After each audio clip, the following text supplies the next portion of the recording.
Kowe kandhane ditata. Menengo to, Clok? Heeh, tir. Oh, lah kok suwe-suwe teranyak karo wong gerang. Mangkel ya aku. Sing ngomongan ki ben kono, kelakon karo orang iki men saka Kakang Garkaca aku rasa melu-melu senengane kok mbebeda ati kowe iki. Wah, aku ora mbebeda ati mung ngandani karo kowe. Rasa to kandhani aku wis pinter. Oh ya wis. Ya wis. Piye, Kakang? Sing gedhe pangapuramu. Loh, kok nganggo tembung sing gedhe pangapuramu? Yen ngono gagar wigar. Apa sing dadi penjangkaku Kakang Garkaca ora iso nyuwun ngambil senjata cakra?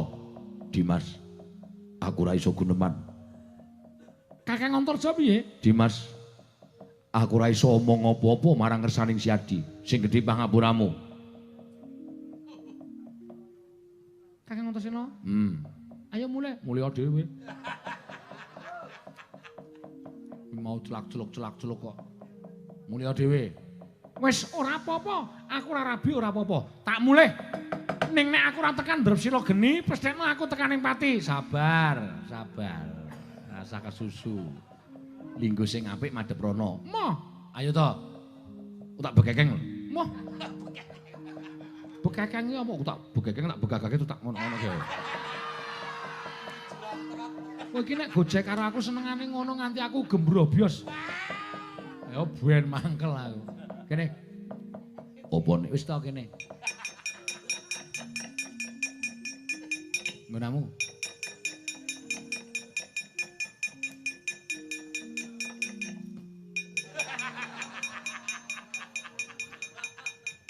Ngopo kok le malik cepet banget ki ngopo? Madhep mantep karo Kecara Resmi. Madhep mantep. Nek ora kelakon trima mati. Tenan? Tenan. Dara.